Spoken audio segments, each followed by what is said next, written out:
Welcome again to our workshop of Researching in the Disciplines, Engaging in the Scholarly Conversation. I'm so excited to have you all here today. I know that a lot of folks know me. If we have anyone who's new today, my name is Jane Hammonds. I am an assistant professor in the University Libraries at Ohio State.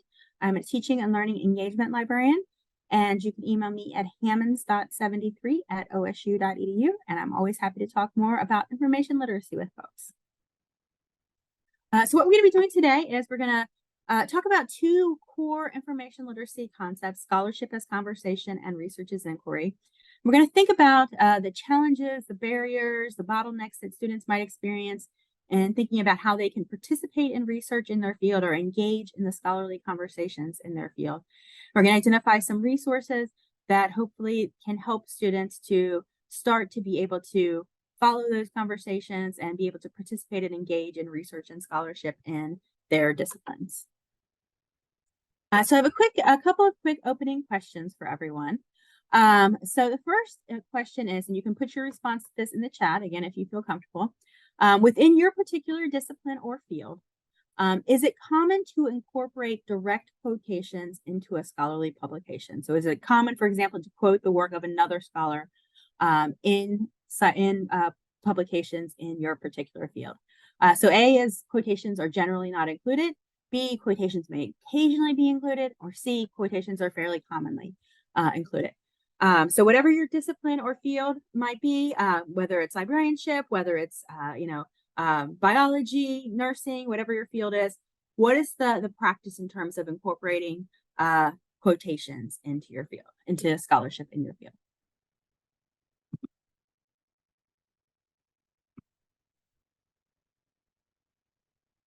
Right, so we have some different responses here.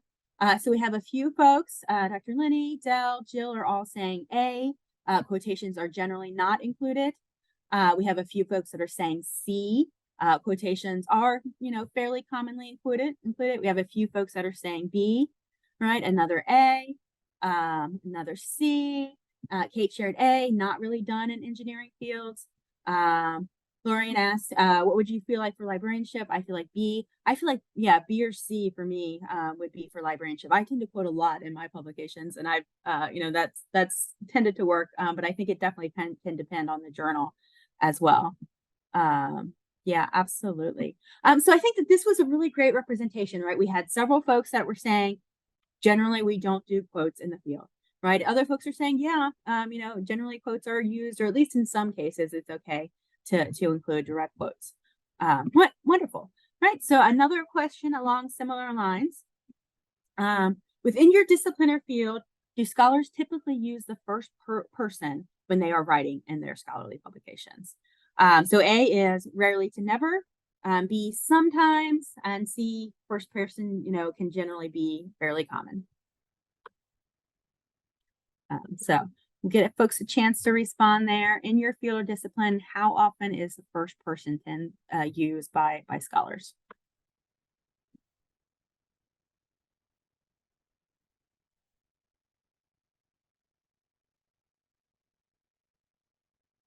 Right, so it looks like a majority of folks are saying A for this one, but we do have some folks that are saying B as well.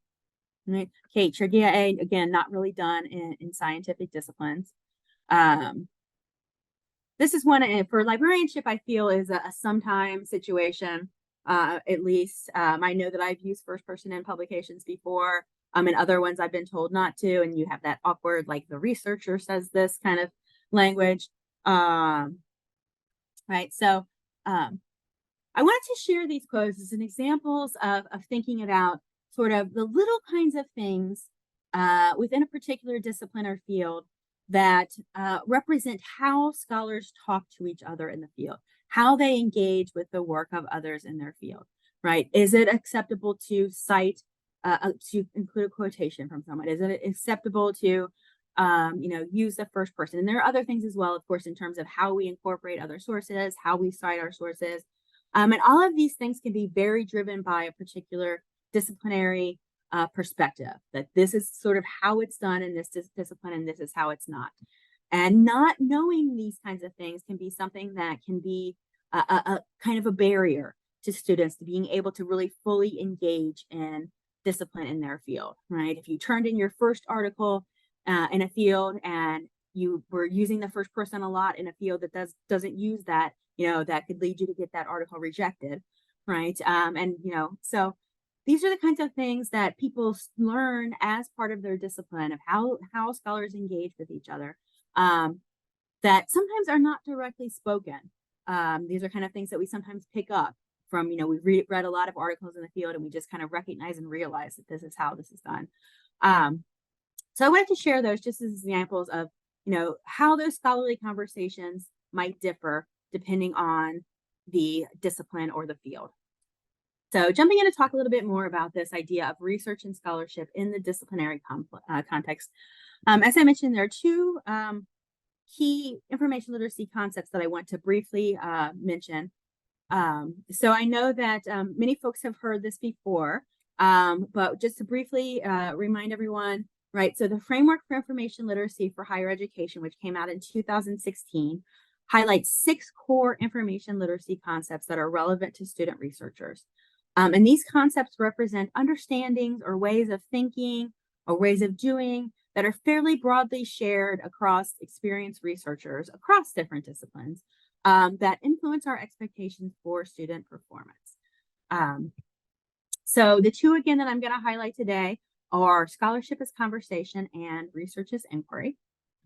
So scholarship as conversation is the understanding that scholars and researchers within a particular field are continually engaging in discussions through their work, right? They're sharing each other's work, they're debating each other's work, they're criticizing each other's work, right? Citing each other in various ways, right? Using the work of another scholar to as a boost to their own particular work, as a new line of opening up a new line of inquiry, right? So these discussions and debates are always going on through scholarly publications, through conference presentations, right?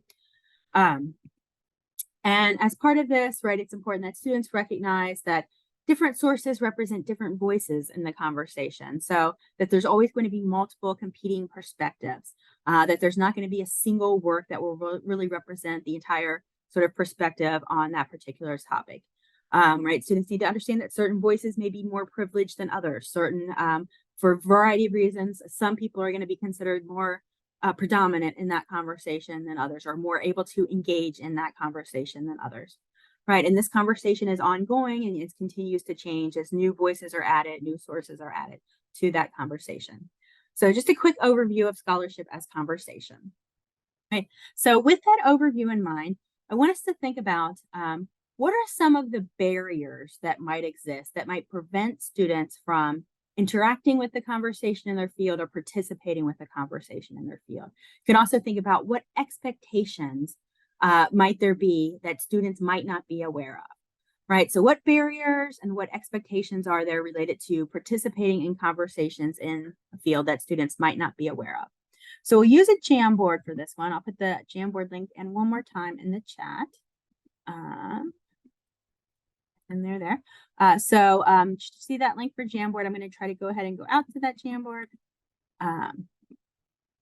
So if you haven't used the Jamboard before, nope, sorry, I'm on the wrong slide. I'm going to move back to the first slide there. So what are some of the barriers that may prevent students from interacting with or participating in the conversations in their field?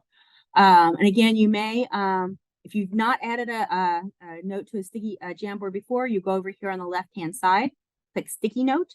You can type your response in the sticky note and go ahead and post that to the Jamboard. So we'll give everyone a chance to share barriers that you see to students engaging in the scholarly conversation in their field.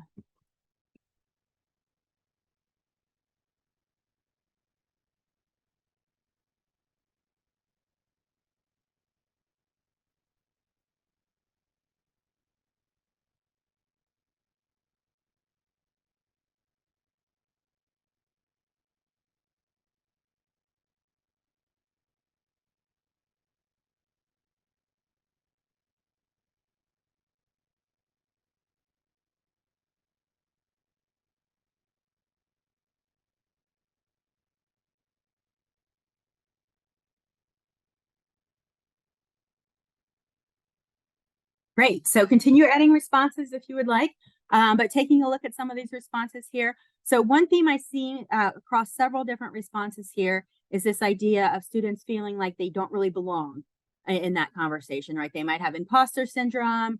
They don't feel like they have the right to participate. They don't see themselves as scholars, right? So yeah, I think that that is definitely really key, is that mental shift itself, like to think that they could have anything that would be worthy of contributing to that conversation, right? Absolutely. I think that's a really key one. Other ones that we see that I see several folks have mentioned not really knowing where those conversations take place, right? So, right, yeah, to be able to participate, you have to be able to locate that conversation. So you have to know, right, where are the databases, where are the journals, where are the conferences, what are those resources in my field, where are the places where the scholars in my field talk to each other, right? So you have to know where to go to find those conversations. Someone mentioned if they can't understand everything, like read a scientific article, then they shouldn't say create anything, right? So that's great, right? So that's a really important point, right? It takes a long time to be able to get to the point where you have enough understanding to be able to make that contribution, right? If students are at the point where they're struggling to read scholarly articles in their field, maybe they're not ready yet to contribute. All right, absolutely. Someone mentioned lack of funding, right? That's really great, right? That's a more practical thing, but that can really prevent students from attending a conference, right?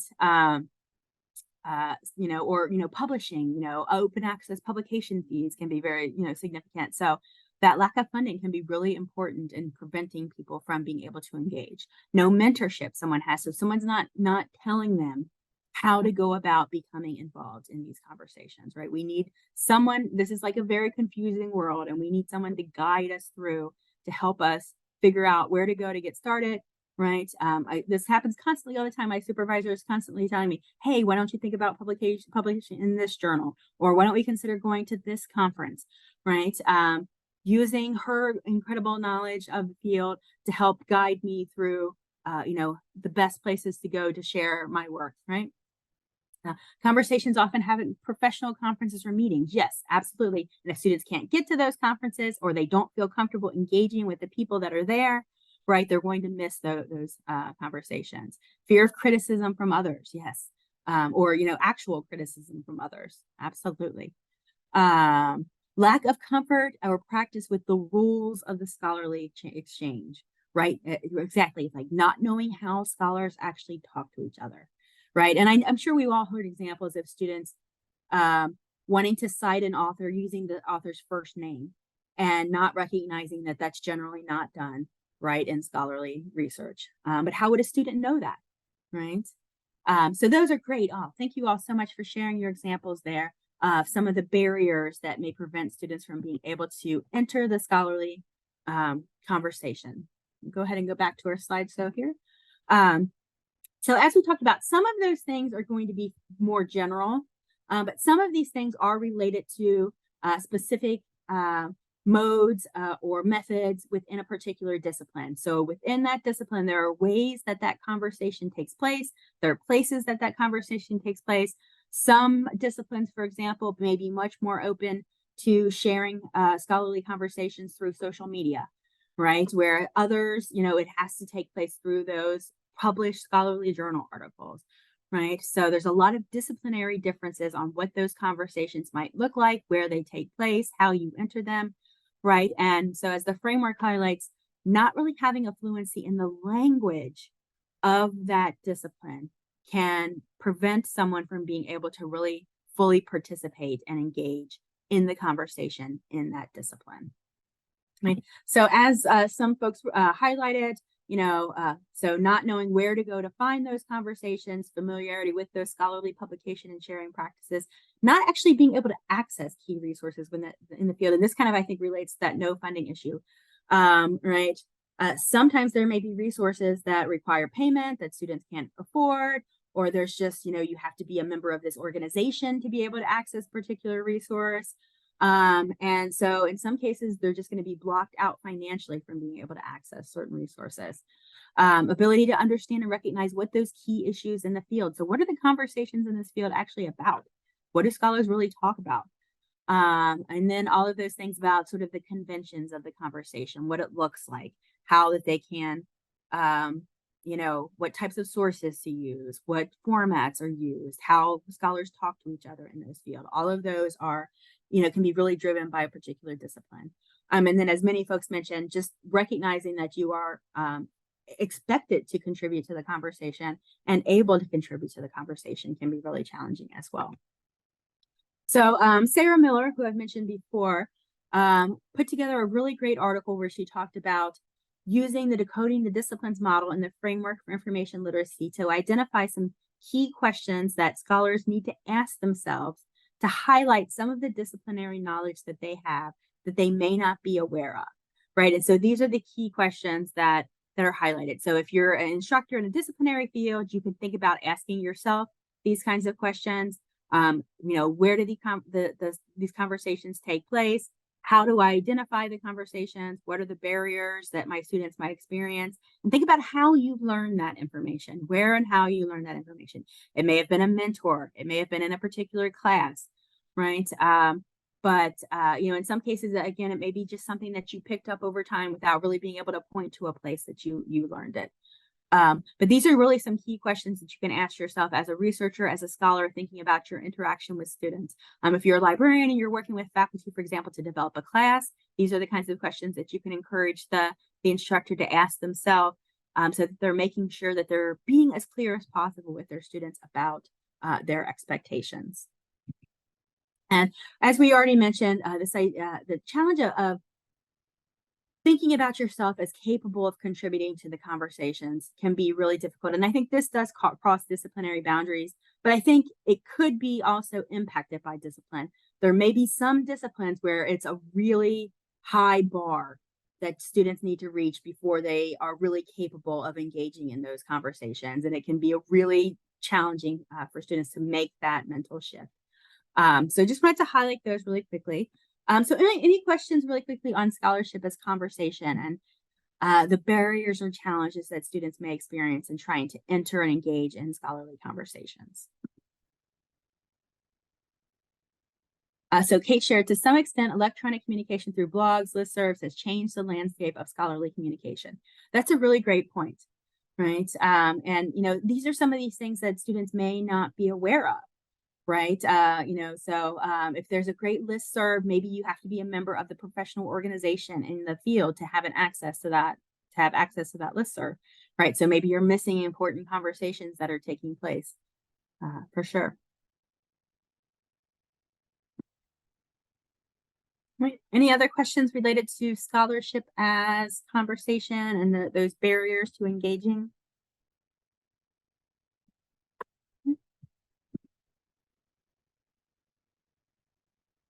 Tracy, I have imposter syndrome in the library field at times, so I can understand how students feel this way. Yeah, I think that's really, really common. And I know I've experienced that myself as well.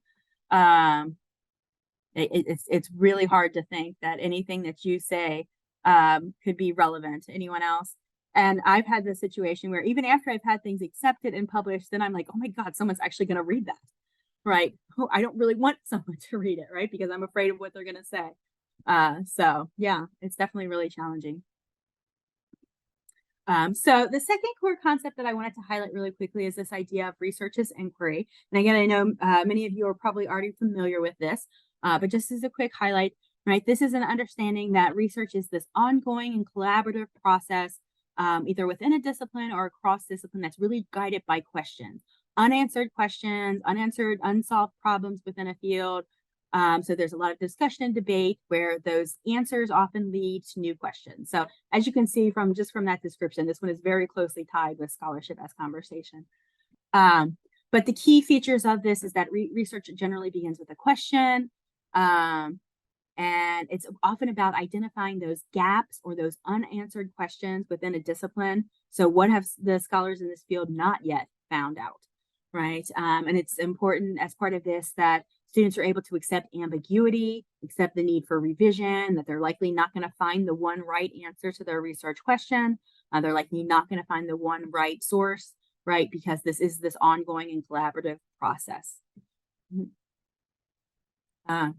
So this understanding of research is this collaborative effort within a discipline to extend knowledge in this field. This is something that may be accepted by the scholars in that field, but maybe a new way of thinking about research for a more novice learner. And it's important to point out, right, that the understanding of what it means to do research and accepted research practices can also differ across disciplines. Okay? So that's going to be our second activity, is give us a chance to think about what are some of the examples of how what it means to do research can vary across disciplines or fields. So we'll use the same Jamboard for that one. I'll put those links in there just one more time in case anyone needs those.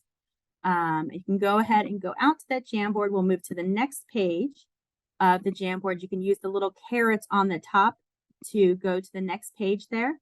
So what are some examples of how what it means to do research can vary across disciplines or fields?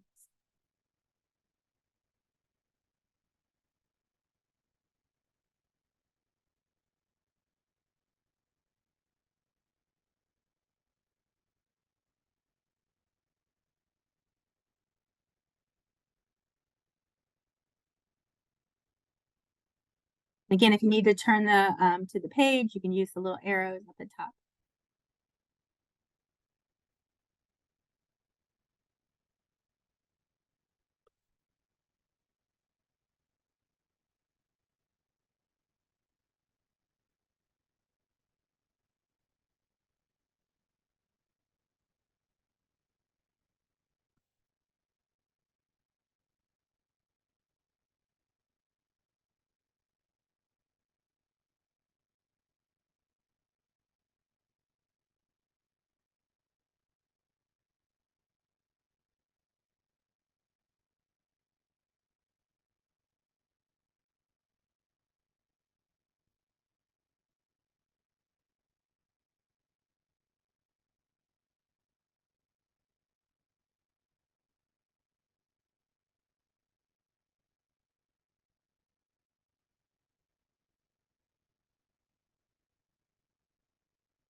Great. So taking a look, and again, continue to add any responses that folks would like to share. So some of the responses point to a distinction between sort of database research or literature-based research versus scientific research or lab research, right?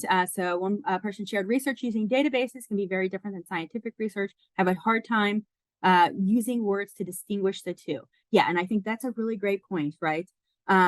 What is talked about as research that librarians often talk about as research is more database-oriented research, right? The literature analysis review kind of research. And that can be very different, of course, than the understanding of research that someone in a more scientific field might have, right? And so I think I mentioned this in a previous workshop before, my supervisor sometimes uses little r research versus big R research as a way to distinguish those two.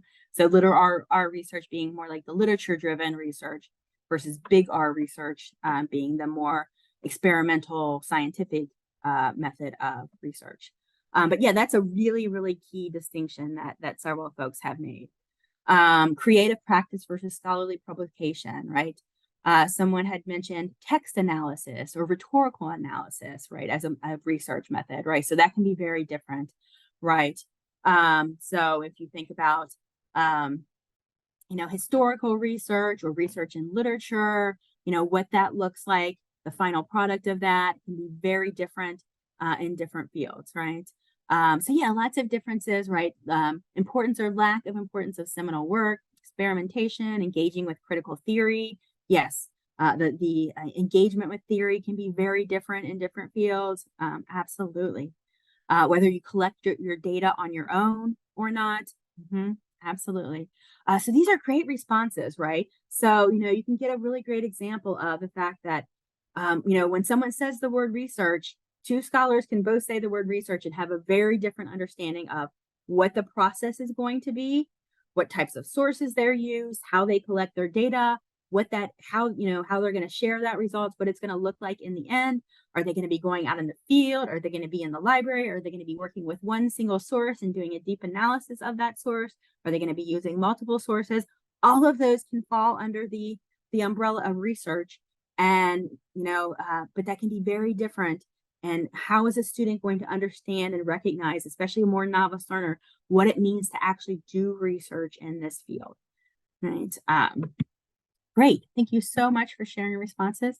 Lily said, aren't we all involved in scientific research? That's a really great question, Lily. I'd love to hear if other folks have responses that they want to share to that about whether we are all involved in scientific research, no matter what kind of research we might be doing.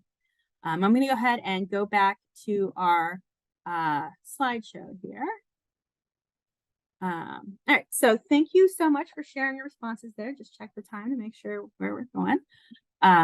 So again, as I mentioned, these are the questions that Sarah Miller highlighted that I think are really helpful in helping scholars, helping librarians think about what they know about research in their field that students may not know, and what they may need to be more clear. So what are the research methods that are used in the discipline? What are the theories that are used? Is there a key distinction between library-based or literature-based research and field research or experimental research in your field? Is there a connection between those types of research? I know I've worked sometimes with classes that were like engineering classes, and the instructor told me, they hate doing library research. They just want to be out there. They want to be actually doing it, right? And so that was a real challenge, a bottleneck for them, because getting them to see that library research was an important part of the research process was a challenge, right? So I wanted to highlight those, I think, really great questions in helping us think about some of the key disciplinary differences when it comes to research. And again, I think also with this, there's also a mental shift as well in how we think about research. If we think about this idea of research as inquiry, a student coming in might see research as a very mechanical process of just collecting information or collecting data and reporting it out, and not seeing this as this inquiry-driven process about answering questions, about solving problems, and recognizing that that conversation, that engagement with information is going to continue to go on afterwards, right? All right, so I'll pause there and see if there are any additional factors that you see that might impact students' ability to either participate in research or engage in scholarly conversations in their field, or if you have any general questions or comments. And then we'll move on, and I'm going to share some activities that hopefully may be helpful, but we'll want to make sure that everyone has a chance to ask any questions here really quickly.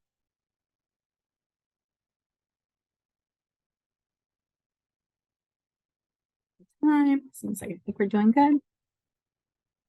All right, so I wanted to share a few different teaching activities and resources that I think hopefully start to get to some of these things that we've been talking about, how students can really start to develop this knowledge of what it means to research in a discipline, what it means to engage in a scholarly conversation in a particular discipline.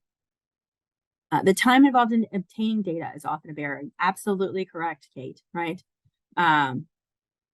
Right, we all know how long it takes to do a research project, and what we generally give students 12 weeks or 14 weeks to do one. But how often do we complete our research projects in that amount of time ourselves? Absolutely. All right, so thinking about the idea of research as inquiry and understanding what it means to research in the field. So this activity is geared toward this one. So there should be a link here to an activity. And this is going to take you out to a document. Hopefully folks will be able to access. And I have 4 different articles there. And what I'd like you all to do is select one of those articles, just briefly review the article really quickly, find the research question or questions, and post that or summarize that on the document itself. Okay. So hopefully, let me make sure I'm going to go ahead and go out here. So here's what the document looks like. You should be able to access each of these articles through one of these links. So pick one of the articles, go ahead and just briefly take a look at that. They all should clearly have a section in the article where it says what the research question is. So once you've identified the research question in that article, go ahead and you can post it to the document here. Give everyone a chance to take a look at that really quickly. If you have trouble accessing any of those things, please do let me know.